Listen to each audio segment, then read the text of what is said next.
has Andrew Tate ever had a job?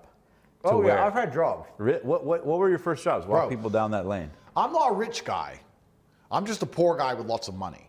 I am, no, but I mean that. I've had jobs. I started off my first job, I was carrying boxes of fish. How old were you? 15. 50. That was your first job? Yeah, there were like 25 kilo boxes of fish with ice in them, and I was carrying them from 7 a.m. till 5 p.m. at a fish market. That was my first job. I've worked in sales. I was an IT technician at my school. No way. Yeah, I've done loads of things. I've done loads of jobs. Andrew Tate was on sales calls? Yeah, absolutely, yeah. I've done loads of different jobs. And I'm very glad I grew up in the real world, because I think that there's no light without dark, and if you're born rich or you're born privileged, you're going to have a particularly unique experience of misery, because you're not going to be truly happy, you're not going to understand why, and no one's going to ever feel sorry for you or understand it, because of course you're from a privileged background, you're living this great life. But you need to have had bad things happen to you for you to appreciate any of the good things you're ever going to have. So, in fact, when my brother and I talk, often we talk about the stories from the bad days. Our best stories, our happiest memories are when we were completely broke. It's kind of funny how the good old days are constantly being lived and you don't appreciate them till afterwards. But yeah, I've worked a bunch of normal jobs. I've lived a very normal life until I reached the highest echelon of finances. And I guess that's where you learn all the lessons on the way, where you start from a single mother household on government housing all the way to the top, to having companies worth billions of dollars, and you pass through all the different stages along the way, and you see all the different attitudes of the people as you go through it. What were some of the other jobs, if you don't mind me asking, that you had? You fish, sales?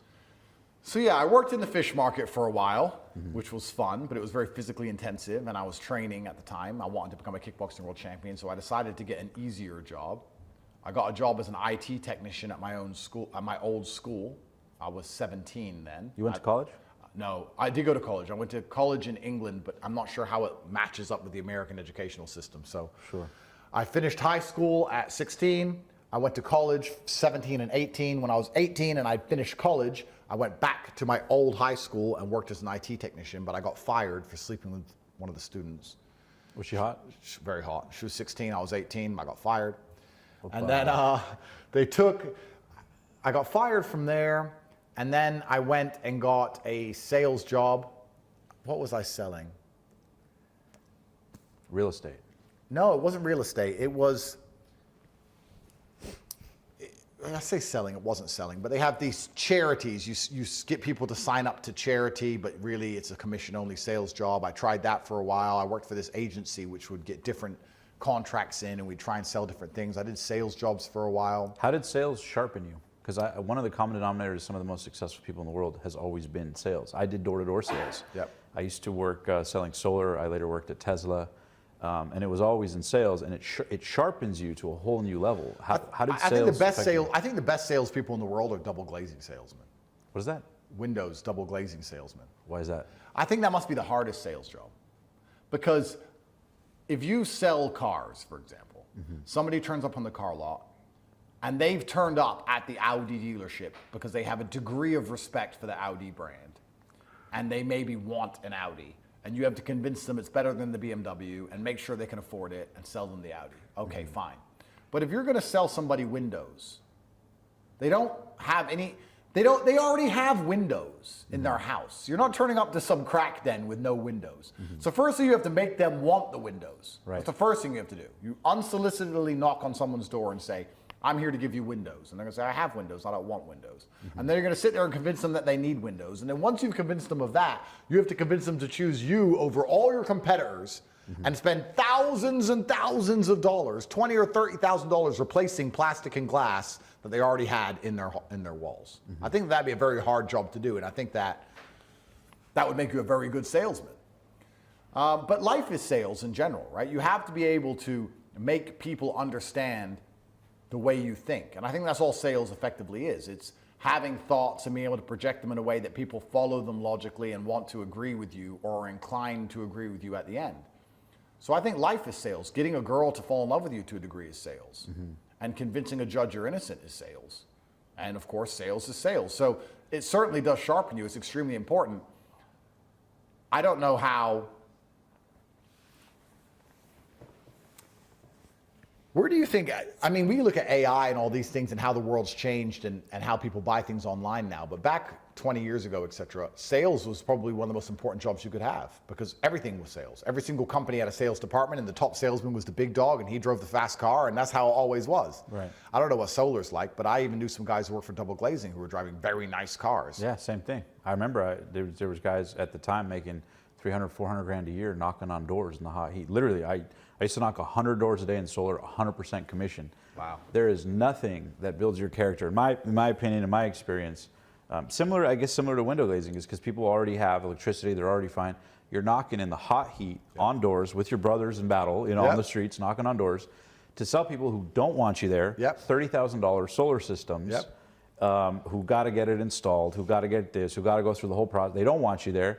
You knock on a door, people, you see people through the peephole, they close it, people in the window, you hear people like, don't answer, and it builds tremendous character and resilience. We have to get used to being rejected. Yeah, hundreds and hundreds of times over. Yeah, it builds character. And it's amazing how if you start a sales job and you're rejected at the beginning, it's such a big deal, but after a while, the rejection just doesn't sting anymore. Which perhaps answers back earlier when we were talking about my confidence to sit here and say things that get me in trouble. It just doesn't sting anymore. When you were young, was it a big dream to be rich as fuck? Yes, because money is freedom, and anybody who says they don't care about being rich is saying they don't care about being free. What was the dream for you though? Freedom. Money is freedom. Anyone who says, oh, I don't care about money, I don't care about fancy things. It's not about fancy things. It's the ability to go where you want and sleep where you want and say what you want and think what you want and talk to who you want and even get the girl you want and drive the car you want and eat the food you want. To sit and say, I don't care about money is to say, I don't care about my own personal freedom. I have no problems being a slave and being constrained by the financial system and being told what to do because I don't have any desire to be free. What books did you read to cultivate that desire early on when you decided you want to get rich? I'm not really a big reader. I just understood that there was a version of reality that I had yet to experience. I saw my parents struggle to pay the bills, and I saw my friends struggle to pay the bills, and I saw everyone around me unable to eat, and then I saw certain people with $500,000 cars, and I understood there must be a different version of reality. There must be a version of making money, a version of banking, of finance, of education, of knowledge, of network, of connections that existed outside the matrix. There has to be a different world. This world I'm in, everyone's poor, this is garbage. That world, I can see people are living a reality that I can't even fathom. I couldn't even imagine having $500,000 for a car. Or a $500,000 watch. Or 20 of them. Hey guys, we'll get right back to this video in a sec, but first, I have a quick question for you. Given that the e-commerce industry is growing by the trillions year over year, have you ever dreamed of running your own e-commerce business like many of the guests we've interviewed on the show? But maybe you felt overwhelmed about where to begin? Lucky for you, today's sponsor Zendrop solves this exact problem. You see, with Zendrop, you simply select high-quality products, add them to your store, and they handle shipping and fulfillment while you make the profit. No more guessing games on product sourcing or dealing with inventory hassles. Zendrop's platform is designed with you in mind, making it incredibly simple to launch and scale your dropshipping business in a one-stop shop. Plus, they're offering an exclusive deal. Sign up today through our link below, and their team will personally craft your very own store to kickstart your e-commerce journey. They even have weekly coaching calls to answer all of your questions and help you get up and running in no time. It's truly more than just a platform. It's your e-commerce partner waiting to join you on the path to success. So why wait? It only takes 5 minutes or less to sign up. Simply hit pause, head over to zendrop.com/passion, and let's turn your passion for e-commerce into a thriving online business today. Thank you to Zendrop for sponsoring this video. Now let's get back to the show. I couldn't imagine it. How many watches do you have? How many watches do Decot have? Or I have? Decot took my entire watch collection when they arrested me. I had 21 diamond watches and they took them all. And my first phone call from jail was to order them all again. Because it annoyed me that they had all my watches. What do you love about watches? I just wanted my watches back. Yeah. So I spent another, I think it was $7 million on a bunch more watches from the jail cell. So now if I get my things back from the court, I'll have 2 of every watch, which would be cool. Noah's Ark. Yeah, I'll have 2 of every one. Yes. Noah's Ark. I like that. Yeah. Noah's Ark. 2 of every one. Batman, Batgirl. Now, what was your first luxury watch? Do you remember? My first luxury watch wasn't even that luxury. It was a Hublot for 12,100 pounds I bought in Westfields, London. And I remember walking past and I had 15,000 pounds in the bank, which to me at the time was a whole bunch of money. Yeah. And I saw it and I remember thinking, who can spend 12 grand on a watch? Just buy a watch. And I thought, well, technically I could, but it's all my savings. But technically I could, so I did it. No, you said fuck it, did it? Just fucking did it, yeah. Spent my money. How old were you? 24, something like that. And of course, everyone around you, honey, why'd you do that? Your mom, like, of course, stupid. Don't spend all your money. Are you crazy? It's only for a watch. Did it level you up mentally? I've never really respected money like that. I've never really believed in saving money. I don't think, you can't save it faster than they can print it. Yeah. I think there's always a better way to blast money into something. Do you do anything to, or at least early on, did you do anything to stay money motivated? I know there's a lot of people who talked about, you know, when they have reserves of cash, to spend it, reinvest in themselves to level up. Not saying you did that per se, but was that a part of it? Like stretching yourself to level up kind of thing? I know what you're saying. Yes is the answer, but I don't think it was thought of in that way. I literally just didn't respect money. I just thought, if I'm smart enough to make this money now, future Andrew will be smart enough to make more later, so it's going to be fine. I think that saving money is a scarcity mindset, and to a degree, it's fear. I need to keep my money because in the future I might need it. It's just being a pussy. Yeah. Like, if I need money in the future, I'll go make it. So I'm going to spend it all now. And if I need money, I'll go make some money. Yeah. And if I don't know how to make money, even better, because then I'll think of a new way to make money. I just never approached it from that fearful angle. And I literally looked at the watch and thought, who can spend 12 grand on just a watch? And then I realized that I technically could, but shouldn't. So I did it. And I was happy for like a full 45 minutes. And then I thought, well, this is kind of, I mean, maybe I shouldn't have done this. What other watches in the collection do you have after that? Oh, I have everything you can name now. I have a bunch of Pateks, I don't like RMs. But this is another thing that's weird. You know what's really weird about being famous? Yeah. You have to be super careful what you say. Yeah. It's weird. Like, I can sit here and name all the watches I have and like, right? Right. What I will do is boost the price of those watches, and those watches will begin to sell. And I'm not getting paid off of that. And then I'll say a brand I don't like, and then I'll meet the owner of that brand, and he'll be in a bad mood with me. And I'll be like, sorry, bro, I didn't mean to damage your business. I just don't particularly like those watches. So you end up sitting here thinking, you have to be careful what you say. It's the same thing with cars. People say, you have 59 cars, what's your favorite car?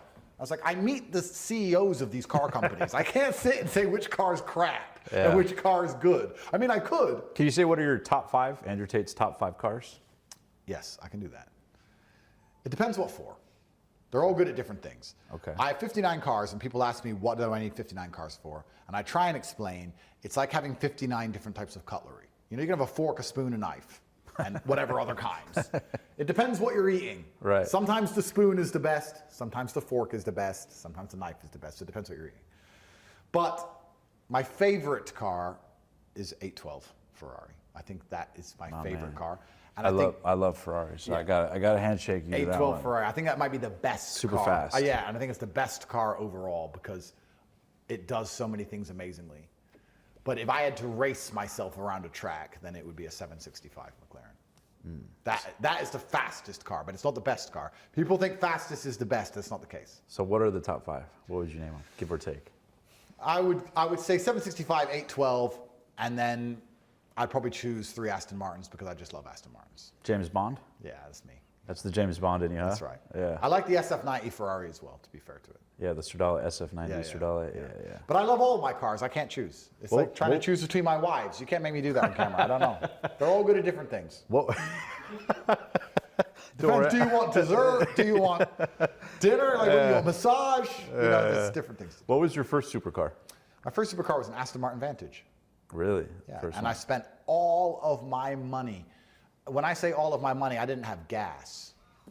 All of my money on an Aston Martin. I thought, I don't need a nice place to live. I have an Aston Martin. How old were you? I'll get girls anyway. I don't need gas. I'll just borrow gas money. Yeah. I was borrowing gas money off my girlfriend. No way. Yeah. Who worked a normal job in a spa for my Aston Martin Vantage. Yeah. At like 23, 24, around similar, just after the watch incident. I made some more money and spent all my money. Yeah. So I had this nice watch, this nice car, no money at all. Best days. And you feel like the pressure of... Damn, I missed them. Do you feel like the pressure of that leveled you up? I know that wasn't the intention per se, but I mean the fact, because I've heard that a lot. Like I've even heard Trump talk about early on, he had friends and business associates who they'd fly first class, even if it was a stretch, because it became the new standard, and then you start operating and making business moves to keep up that standard. Absolutely. Versus trying to hang on to what you got and that Completely. kind of thing. Yeah, absolutely. You're right. Yeah. You put pressure on yourself and you have bills to pay and you have no money in the bank and it has to be done. And hedonistic adaptation is a real thing.